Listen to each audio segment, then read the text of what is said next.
आऊज़ु बिल्लाहि मिनश शैतानिर रजीम बिस्मिल्लाहिर रहमानिर रहीम अल्लाहुम्मा सल्लि अला सय्यदना मौलाना मुहम्मदिन व अला आलिहि व सहबिहि व बारिक वसल्लम। तमाम तारीफ़ें रब्बुल इज़्ज़त की हैं जो तमाम जहानों को पालने वाला है। मैं हूँ हकीम आमिर शहज़ाद डस्का से। नाज़रीन, मैं आपकी खिदमत में हुक्म कदीम का मालजाती रुझान, उनकी गहरी फ़िक्र अमराज के दफ़ा के लिए और उनके मालजाती वाक़यात जो बहुत ही सबक आमूज़ होते हैं, उनके अक़वाल जो बहुत ही नसीहत और हिकमत व दनाई भरे होते हैं, वो आपकी खिदमत में लेकर हाजिर होता हूँ। जितने भी मेरे दोस्त अहबाब चैनल पर नए हैं, वो चैनल को सब्सक्राइब ज़रूर किया करें ताकि हर नई आने वाली वीडियो का नोटिफिकेशन उनको मिलता रहे। तो नाज़रीन किराम, बहुत सारी वीडियो में मैंने बहुत सारी जड़ी बूटियों की तफसील आपकी खिदमत में अर्ज़ की है। इस वीडियो पर ख़ास तौर पर मैं बात करने जा रहा हूँ इस गोल पर। इसको इसबगोल के नाम से जाना जाता है। तो नाज़रीन किराम, संस्कृत में इसको अशदगोल कहते हैं। मशहूर नाम इसका इसबगोल है। तो इसका फ़ारसी नाम इसबगोल दो कलमात से मरकब है। एक असब यानी घोड़ा, तो दूसरा गौल यानी कान। चूँकि इसकी शक्ल घोड़े के कान के मुशाहिबा होती है, इसलिए इसको इस नाम से मासूम किया गया है। तो भारत के तमाम दीगर सूबा जाती नाम भी इसी फ़ारसी नाम पर से बिगड़ कर इसका लतीनी नाम असबगोला भी इसके फ़ारसी नाम इसबगोल से लिया गया है। तो नाज़रीन, इसकी तारीख़, इस जड़ी बूटी की तारीख़ मैं आपकी खिदमत में अर्ज़ कर देता हूँ।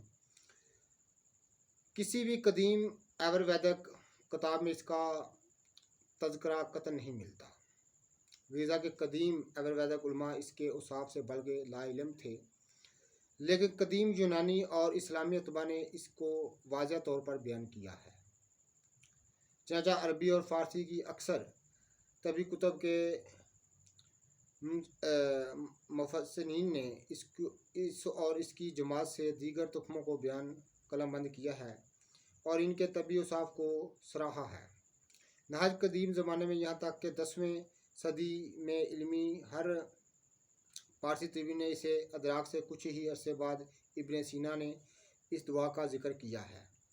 तो नाज़रीन किराम, इसबगोल का इब्न सीना ने अपनी मशहूर किताब अल क़ानून फ़िल तिब में ज़िक्र किया है। तो नाज़रीन किराम, इसके बाद तमाम इस्लामी तिब के जितने भी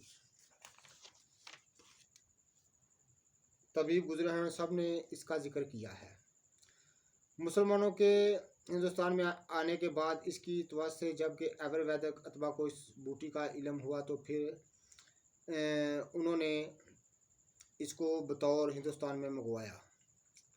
इसके ख़वास देकर, इसके फ़ायदे देकर बतौर उन्होंने हिंदुस्तान में इसको मंगवाया और बहुत सारी अमराज पर इसको बरतने लगे।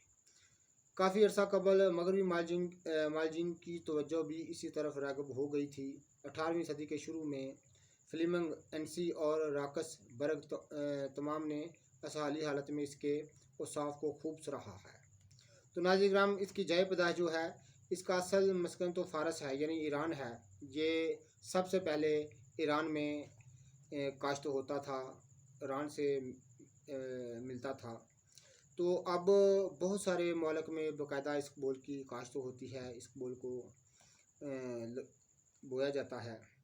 पाकिस्तान में ये मगरबी पंजाब सिंध में खुरदरो पैदा होता है, बलूचिस्तान में भी पाया जाता है। तो काश्त इसकी गुजरात, काठिया वगैरह में इसबगोल माह का यानी काफ़ी तादाद में इसकी काश्त होती है। तो नाज़रीन किराम, इसके ख़ास फ़ायदे हम आपकी खिदमत में अर्ज़ कर देते हैं। गर्मी और प्यास को और गर्मी के बुखार को और खून के जोश को तस्कीन देता है। दस्त साफ़ लाता है, कब्ज़ दफ़ा करता है, आंतों में फिसलन पैदा करता है, हलक और सीना और ज़ुबान की खुशनुत यानी खरदरापन जो है उसको दूर करता है। आंतों के ज़ख़म, मरोड़ और आँवों को फ़ायदा मंद है। तो नाज़रीन का बरियाँ किया हुआ काबज़ है, इसको पानी में भिगो कर इसे कुली करना मुँह के जोश और इसके दानों को मुफीद है। इसबगोल की एक कफ दस्त सुबह के वक्त लेकर پھانکے 1 مہینے تک اس طرح پھانکتے رہنے سے مرض ذکل میں کافی فائدہ ہو جاتا ہے۔ پھر روز بروز کم ہوتا جاتا ہے، 4-5 ماہ میں بڑھ کے جاتا رہتا ہے، مگر احتیاطی برس 2 برس تک اس کو استعمال کرنا چاہیے۔ مجربہ ذکری میں لکھا ہے کہ 20 برس کا دمہ اس سے جاتا رہتا ہے۔ یعنی اسقبول جو ہے وہ دمے کے لیے بہت ہی لاجواب چیز ہے۔ صبح اگر ثابت اسقبول جو ہے اس کا چھلکا نہیں، چھلکے کی میں بات بعد میں کرتا ہوں، تو ثابت اسقبول جو ہے روزانہ اس کو پھانکنے سے پانی کے ساتھ، تو انشاءاللہ تعالیٰ چند ماہ میں پرانے سے پرانا دمہ بھی دور ہو جاتا ہے۔ تو ناظرین کرام، سرکے میں پیس کر لیپ کرنے سے گرمی کا ورم دور ہو جاتا ہے۔ اگر سرکہ اور گلاب اور چنبیلی کے تیل میں ملا کر پیشانی پر ضماد کرنے سے سر درد گرمی سے وہ دور ہو جاتا ہے۔ کوڑ کر بدن میں ملے تو اس کو ملائم کرتا ہے، جلد بدن کو باریک کرتا ہے اور رنگ صاف کرتا ہے، اور لاغری جس کا باعث گرمی ہو اس کو نفع ہے، اس پر کچھ نہ کچھ تحلیل ظاہر کرتا ہے۔ خشک کٹا ہوا ضروری تھوڑی ہی سی قوت تحلیل رکھتا ہے، اس کا ضماد کرنے سے ورم پک کر پھٹ جاتا ہے۔ تو ناظرین کرام، اس کے بہت سارے اصناف ہیں، خاص طور پر عام بازاروں سے آپ کو مل جاتا ہے، تو چھلکے سے زیادہ ثابت اسقبول استعمال کرنا چاہیے، وہ زیادہ فائدہ رکھتا ہے۔ تو ناظرین کرام، اس کا چھلکا بھی بہت زیادہ فائدہ مند ہے۔ تو پرانی سے پرانی کھانسی اور دمے کا علاج ہے، یہ آنتڑیوں کی خشکی کو دور کرتا ہے اور آواز کو صاف کرتا ہے، تو آنتوں میں پھسلن پیدا کرتا ہے۔ قبض کے مریضوں کے لیے بڑی لاجواب چیز ہے اسقبول، اور خاص طور پر خون کے جوش کو تسکین دیتا ہے، دست صاف لاتا ہے، قبض دفع کرتا ہے، گرمی اور پیاس کو بہت جلد دور کر دیتا ہے، گرمی کے بخاروں کو بہت فائدہ مند ہے۔ تو انشاءاللہ تعالی ہم نے آپ کی خدمت میں یہ اسقبول کے خواص جو ہیں آپ کی خدمت میں عرض کر دیے ہیں۔ تو ناظرین کرام، آپ کو ہم سے اگر رابطہ کرنا ہو تو ہمارا نمبر نوٹ کر لیجئے گا، 0306 8598 یہ ہمارا نمبر ہے۔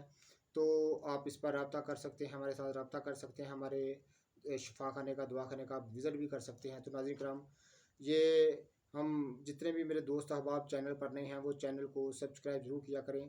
یہ خاص طور پر اسقبول ثابت اور چھلکے کے خواص میں نے آپ کی خدمت میں عرض کر دیے ہیں، حکمہ قدیم کی گہری فکر کے ساتھ۔ اللہ حافظ۔